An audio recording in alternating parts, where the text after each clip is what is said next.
Hey everybody, and welcome back to Lindsey's Little Library. So today is BookList Thursday, and BookList Thursday is something I do with Sarah over at Sarah's Nightstand. We come to you every Thursday with some sort of thoughts, ideas, recommendations, something bookish related. So today is super fun. So we're going to talk authors today. And our theme is authors that we want more from, or new to us authors we want more from. So I took a look at what I've read so far this year. I've read like 50 some odd books. It's kind of insane, but I'll take it.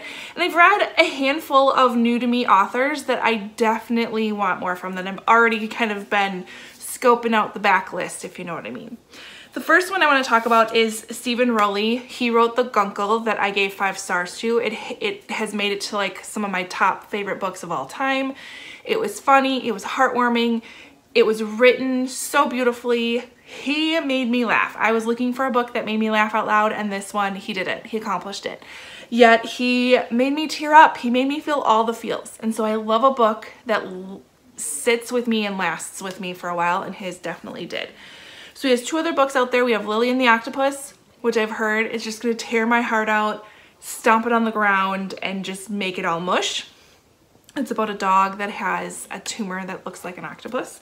And then he has a new book that came out that's called The Editor, and I don't know much about it, but I would definitely pick up both of those books. I think he's a fantastic author, and I can't wait to read more from him. Another author I want more from is this, I want to say it was the first book I read this year. It is Lovely War by Julie Berry. And Julie Berry, again, took such amazing liberty with mixing Greek gods with the world wars. So like 2 things that I didn't really think would work well together worked really well together. And she brought these Greek gods to life and like had them tell this love story, and it was so fantastic. And so there's quite a backlist for Julie Berry. The one that's sticking out to me is All the Truth That's in Me. Again, she takes some really cool liberties with some stories as she tells them, and they're written beautifully, and they're written in a very unique way that just has me wanting more.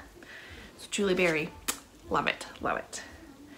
Next one I want more from is Suzanne Redfern. I read her book in an instant, and this gave me such, the suspense in this book was fantastic for it not being like a thriller or a mystery, if you get what I mean. There was definitely some suspense in it, but it wasn't, I mean, it's a contemporary book. So it took place during a blizzard. I wish I would have read it in the winter. I feel like the atmosphere would have been even more, but I was like physically getting cold reading the descriptions of how cold these people were when they were in an accident in the midst of a blizzard. So fantastic. She has another one that I actually have on my Kindle called Hadley and Grace that is a Thelma and Louise retelling that I think sounds fantastic, but definitely want more from Susan Redfern. I think I was blown away by how much I liked in an instant. So I definitely want to read more from her. She had me hooked. I had that book done in like just a few days. Next one, I want to say that Sarah has been wanting me to read this book for years, and I finally picked it up. It was Claire Mackintosh, I Let You Go. That was my first Claire Mackintosh book. Will not be my last. Now, if I would have done this video when I was reading the very first beginnings of I Let You Go, Claire Mackintosh probably wouldn't have made it onto this list because it was fine, and to the point where I almost DNF'd it. And this is why I have struggles with DNFing a book, because I didn't DNF it and I ended up loving the book. So definitely want more from her. I want to see if she structures her other books similar to that, where it's a little bit of a slow uptick to big things that happen, or if it was just that book. I want to dabble more in the world of Claire Mackintosh. I know she has a couple of books out. I have a couple of them. I want to say her newest one has an airplane on the cover. It's called The Hostage or something like that. That looks fantastic. So I'm definitely wanting more from Claire Mackintosh, and I need to pick up some of her backlist items. That's going to happen. And then the last one, again, this was the year where I was really just looking for funny books. I think it's just because it was a crazy year, and I was looking for books to just make me laugh, and Kevin Kwan delivered with Crazy Rich Asians. Now, is this the most fantastic book written out there? No. But it made me laugh. It was so ridiculous that it was funny, and it was so ridiculous that it was enjoyable. So I loved that, and I want more from this family. I want to know how crazy this family gets. So of course I'm going to read more from Kevin Quinn.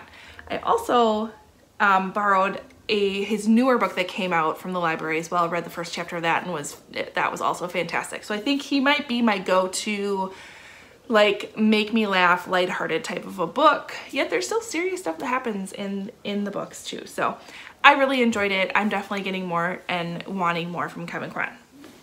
You need to, what are your favorite authors?